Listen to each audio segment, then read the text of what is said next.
Hi, everyone. What are the secrets to launching a successful corporate accelerator? That's the question we're going to discuss today. Welcome to Invincible Innovation Live. I'm Mazor, Kario, innovation and value creation expert, and I'll be your host.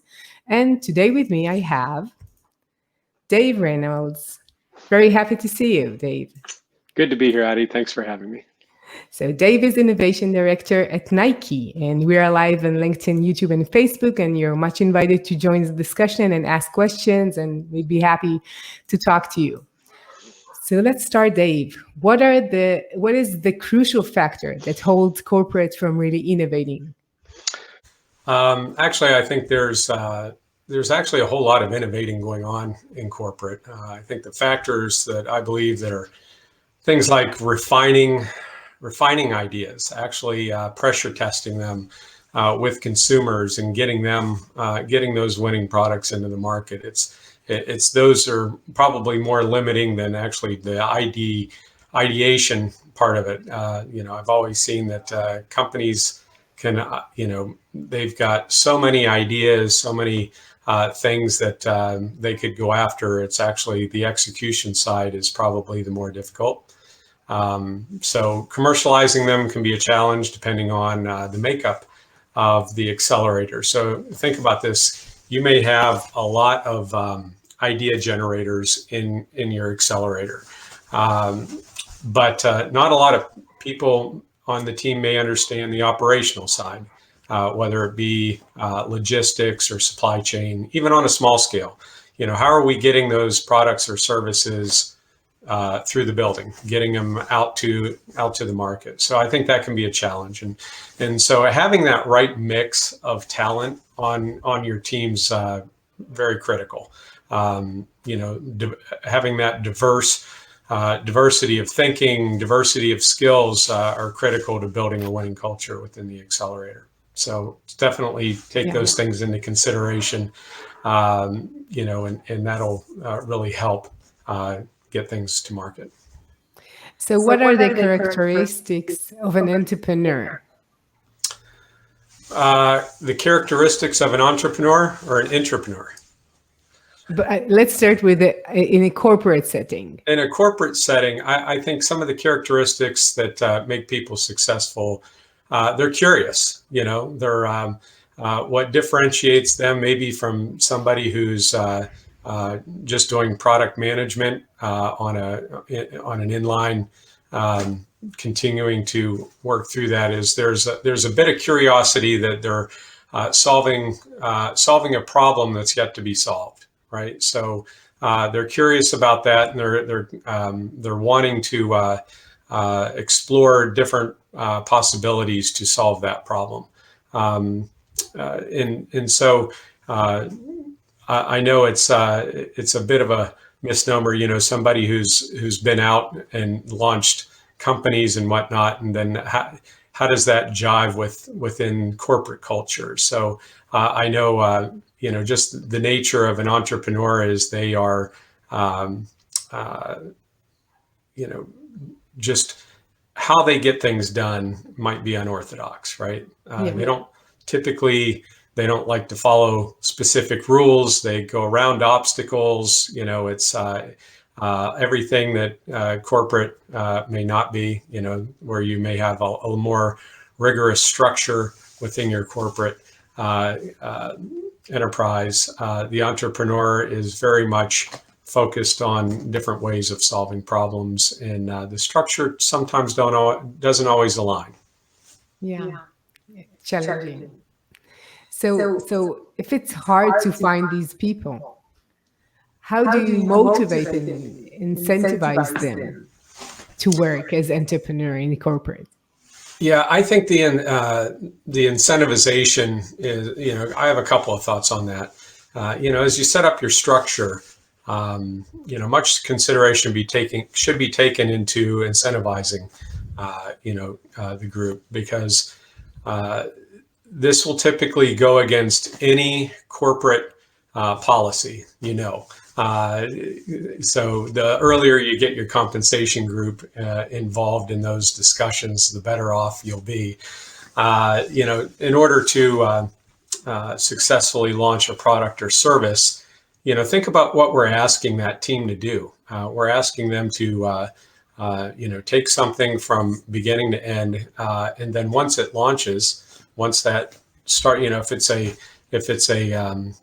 you're actually launching a startup company out of your accelerator, well, that startup company could, take off like a rocket, right? And they're making a corporate salary, so it's, you want to motivate them in such a way that says, hey, if the business wins, do I win, right? Is there some sort of reciprocal, agreement there that both should benefit from the success of the business, right? And I think oftentimes it's probably more one-sided. So I think looking at how those incentives work as these businesses are reaching their goals, early startup all the way through to launching the business.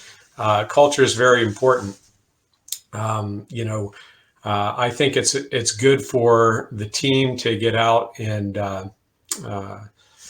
interact with the local startup community as well. I think for those that are in a corporate accelerator that haven't launched businesses themselves, getting out and spending time with those who are bootstrapping their own business and corporate. I often say that corporate accelerator teams, they may not have to worry about if they're going to lose their house next month, right? Right. They're all in, right? They haven't put their life savings on something and said, well, if it doesn't work, that's it. I've lost my house. I've lost everything.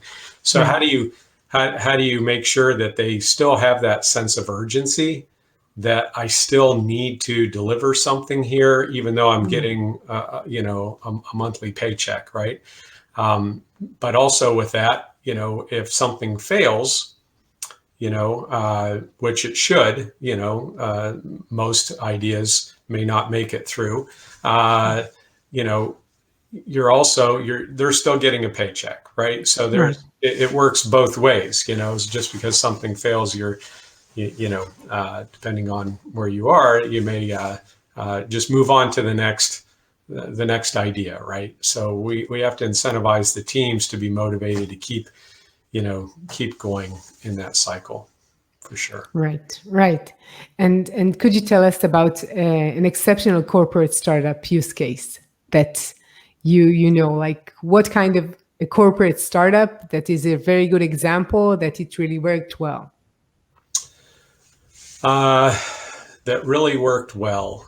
When I think of some that I've read about and maybe know some peers, there's probably been like Whirlpool had a very successful accelerator and getting new products out to market. I think any accelerator that it depends on your definition of success as well.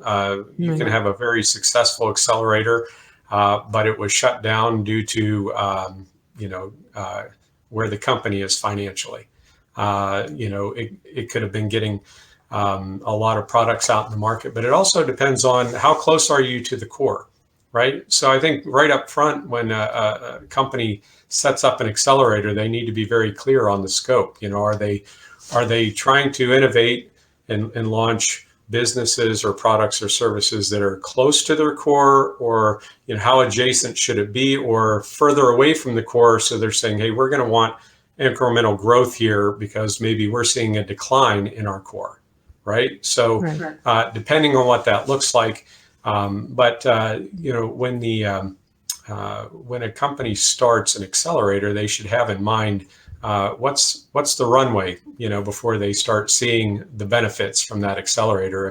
If a company thinks, hey, we're going to get this stood up, and within 1 or 2 years, we're going to see strong benefits from this, things are going to be growing and so forth, I think they need to recalibrate and think, hey, we're starting from scratch. It takes time to build the team, build the culture, really start to put things in place for operationally and structurally. So that does take some time to work through.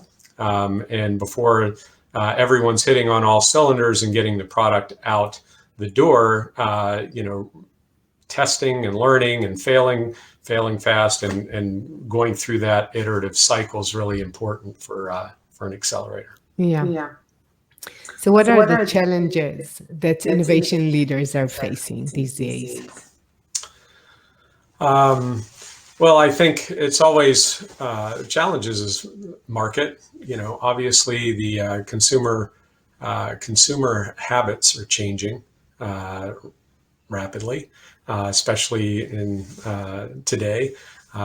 Very quickly, people are changing their lifestyles have been upended. So I think it's actually a really good time for corporate innovation. I think companies have an opportunity to, this is all based on, my previous experience and lessons learned over the years is, companies have in times like these, innovations needed to think differently about what we're actually going to market with, right? Or starting something new.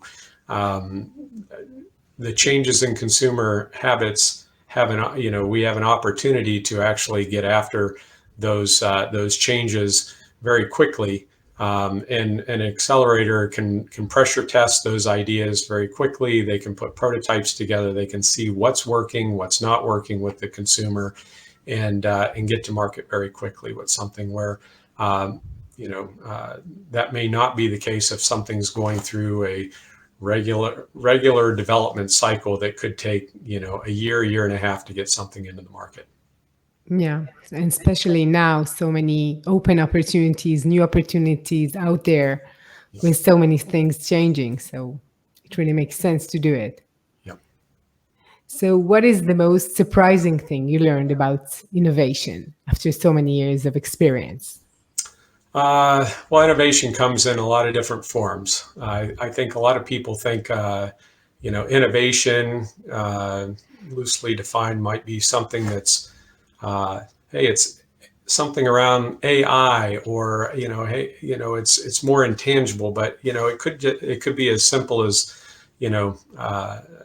adjusting where a zipper might be on a garment. I mean, just very innovation can be a lot of different things. But I think for me, in the world of innovation, it's I'm working on delivering new capabilities so that we can bring new products to market. But that there's innovation throughout the company. When you look at any company and you pigeonhole it and say we're just going to have an office of innovation, what are you telling the rest of the employees, that they don't innovate? Think about an innovation culture brings everybody into it, right? And a company can be really successful by saying innovation is core to who we are and what we do.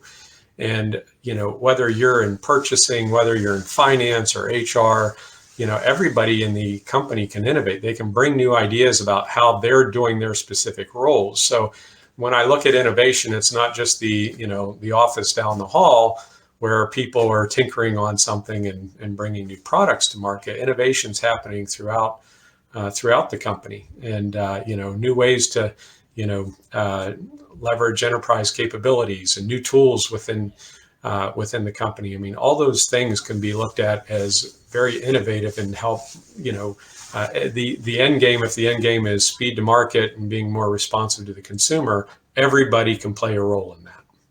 Yeah, although when we're thinking about innovation, we're thinking about the R&D, we're thinking about engineers or designers.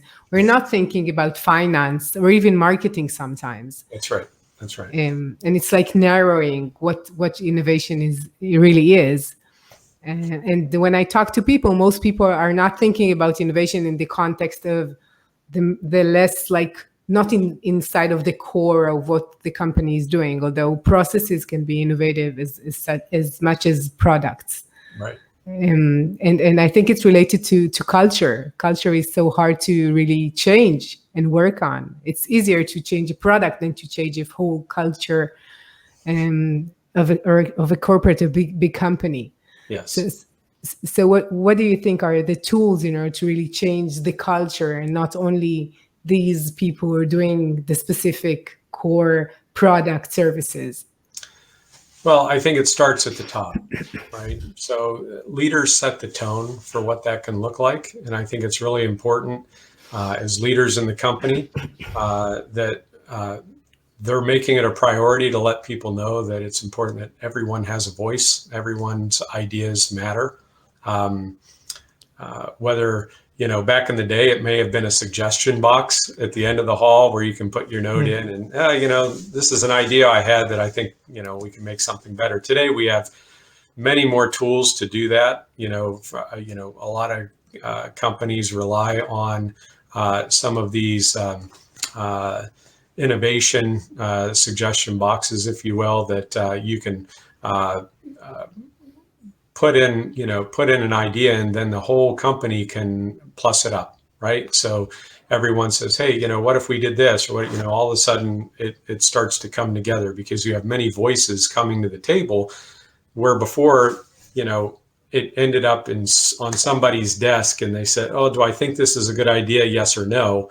Now, you can plus it up. You can say, hey, I'm going to vote that up because I think that's important. And, if so many people get behind it and they offer suggestions, I think that's a great way for companies to really bring those ideas forward and move things along. Versus what, maybe how we relied on things in the past. But there's a lot of tools out there. I think companies should not, if they're uncomfortable a little bit with how that innovation piece works within their company, there's no shame in bringing in some really good consultants. I've worked with a lot of good consultants that really help focus. They provide some discipline and rigor around the process. And for those who may not be as familiar with, the process around innovation and really how to go about mining some of those ideas out of the company, I think it behooves them to find a good consultant that will help them bring those great ideas to the table. Yeah. And so what we talked about right now is like using more of your resources, like your human resources, and growing from within. And you can do it like from the outside. You can gather more insights from your suppliers, from your clients, from maybe academy in some cases, like taking it all in too. And Yes. it's another very good way of getting insights and understanding what could be, not only what we are doing right now. That's true. And I think oftentimes we don't rely on our vendors to bring some of those innovations forward. But I know a lot of them do. A lot of them want to win their customers over by saying, hey, we've innovated in your industry, in your space, and here's what we can do for you.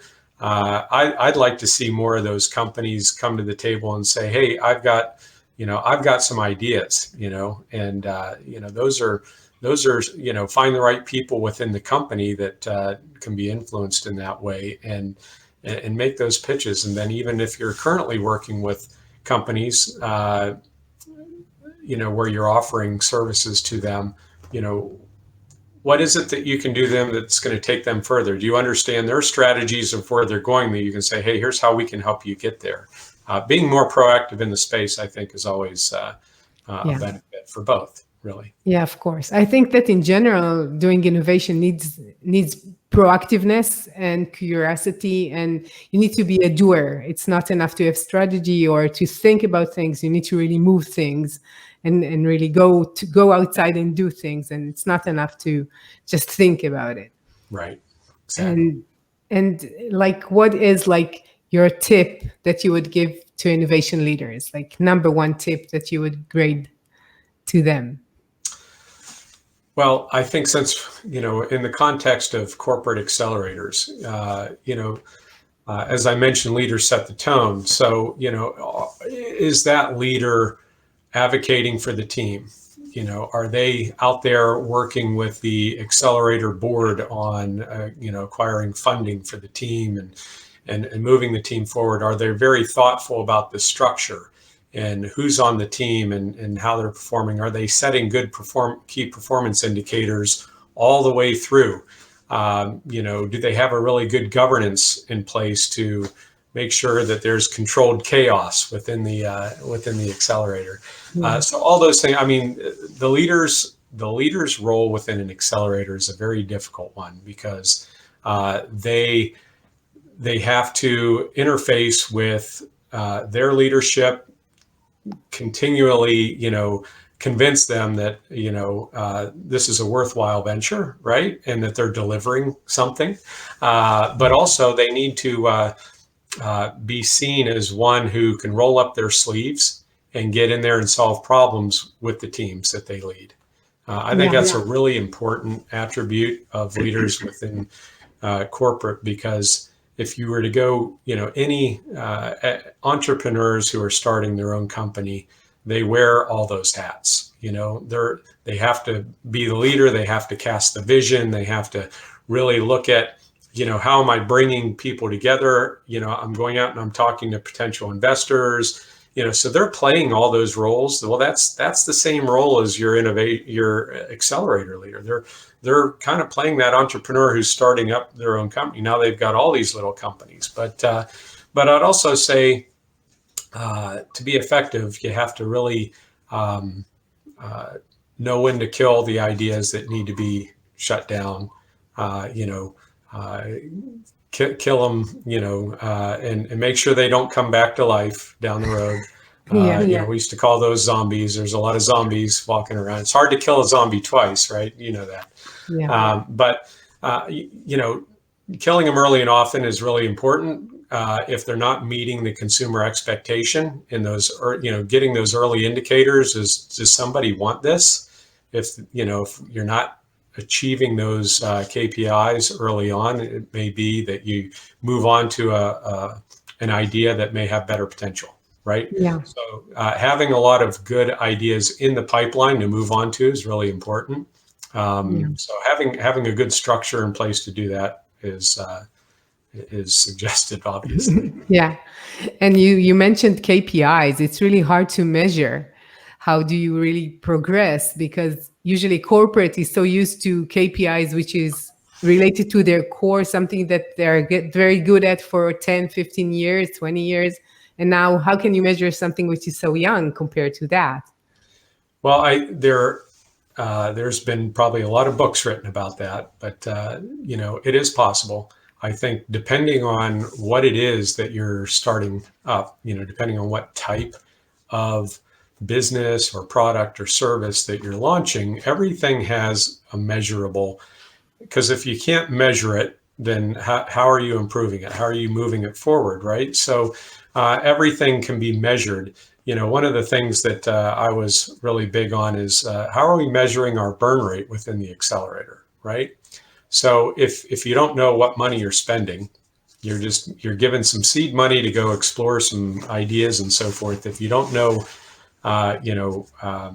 what your burn rate is, and if no one's tracking it, it can be disproportional. There may be a really good idea that's not burning a whole lot of cash in the accelerator, and then there could be something that is not getting the results you want, but they're burning a lot of cash, right? So how do you make sure that I mean, that's just one indicator of, here's what you've been given, where are you to that goal?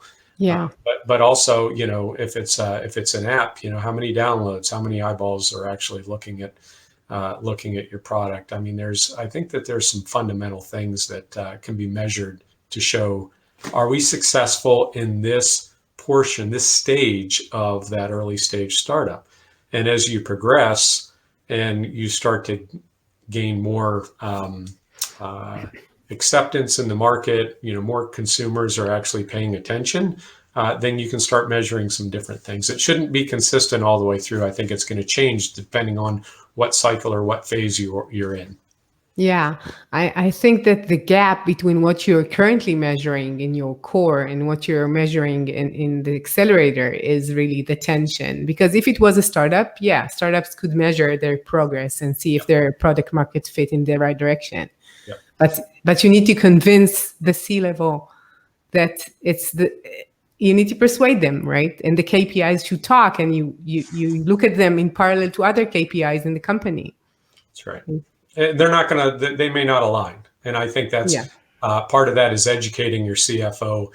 This is a little bit different, and they need to be kind of all in on that. It is, think about it. They spend most of their days running the big business, and then they come in and you're talking to them about, we need $500. We need $1,000, not like I need 5 million, right? So, what does that look like for that CFO or that president who's coming in and they're getting an update from your board, your team or whatever? It's like you got to recalibrate sometimes, right? Yeah. Another thing that you mentioned is the story. How do you really pitch your ideas within the company and outside? Which is something that if you're an entrepreneur and you start a startup, you need to know it. But if you work within a company, you're less used to this kind of communication because you have a manager and the manager of the manager, and it's not the same as someone who is like, I'm on my own, I'm doing my stuff. It's true. That's true. Yeah. It's really hard for somebody, attracting entrepreneurs into the corporation can be difficult. By nature, they're entrepreneurs because they start things, they figure out how to get around obstacles, and there's a lot of obstacles in corporations, right? So by nature, I think it is like the wild animals in the zoo. Bringing a wild animal into the zoo can be a little. They're not accustomed to that, right? They're not accustomed to having bars and so forth. It's the same way with entrepreneurs. I mean, successful entrepreneurs. In order to really attract them, how do you make it a culture that is friendly to entrepreneurs, and it gives them the runway and the freedom to do some things a little bit differently than what you would typically do within the company, right? Yeah, that's a challenge. The structure, needs to be thought through for sure. Yeah, we talked about it the last time we talked, and I mentioned that it reminds me of the movie Ford against Ferrari, which is exactly about that. So I think that you see the clash between what is a big Ford corporate, and this small, very insightful, smart, sharp person, lots of charisma, and he's very into it, and he just goes there, and it's a bit of a shock to see these two meeting. Although most people, when they go, they just enjoy the cars. I just see this part when I see the movie. So what would be like the overall, what the main takeaways on building a winning corporate startup accelerator? Yeah, I think some of the key takeaways are, hire passionate people who are curious about everything, right? Have the right team, have the right people in the boat, and rowing in the same direction. Have a good structure in place, develop a culture hungry for innovation and, willing to get out of the building and solve their problems. I think that's really key is not, everything can't be solved within your office. You got to get out and you got to talk to your customers and don't be afraid to take a prototype out and show it to them, even if it doesn't work. It's like, hey, imagine if this did work, would you be interested? So for, those types of things really help build that winning culture of how are we, gonna be successful in this endeavor. And then experiment regularly, test and learn and kill things early and often, and be willing to say, hey, this failed, but here's why. And we learn from it, and then we move on and we do better the next time. I think oftentimes you don't have too many swings at the bat in a corporate culture. You got to get it right, and then you got to move on because your deadlines are looming. You're going to miss that quarter to launch or whatever. With innovation, it should be a little bit different. You should have a little bit of runway to test a lot of things. Some things may hit, some things may not, but you've got a lot in the pipeline to try out, and you're constantly experimenting. I've seen over the years that's a winning strategy. Those who are constantly trying new and different things. And yes, you may have to pivot. You may have to move off of what you originally thought. You may have a hypothesis of why this is going to be successful. But in the course of testing, you find, oh, it may be over here. Maybe it was a completely different consumer. So you're able to move very quickly. You haven't put a lot of time, energy, and expense into building something that you haven't got any input on. Yeah, I think that the testing and validating and failing is so different in that context, because failing within a corporate is sometimes much different than failing within an accelerator or in a small initiative which is growing. Yep. And I think that in general, if you want to innovate, even not in the context of an accelerator, you need to know that failing sometimes gets you to a better place within the company. And it's okay to make mistakes as long as you learn from them and you grow from them. That's right. That's right. Yeah, I think it's a very good thing to know when we're dealing with doing new things, because innovating is new. And when you do new things, you probably will make mistakes. Sure. And you need to get used to that. Okay, I want to thank you for your time. It's been such a pleasure talking to you, and I want to ask you if people would like to hear more from you or contact you, where would be a good place to find you? You can find me on LinkedIn. LinkedIn, Dave Reynolds. So that's probably the best. Yeah, this is how I contact you, and I'm so happy that I did. So I want to thank you for your time. It's been such a pleasure and insightful talk. So thank you, Dave. Well, thank you for having me, Addie, and I hope it was insightful for your audience. Yeah, it was very interesting. And to all of you change makers out there, thank you for joining me. I'll see you next week. Have a great day. Bye-bye.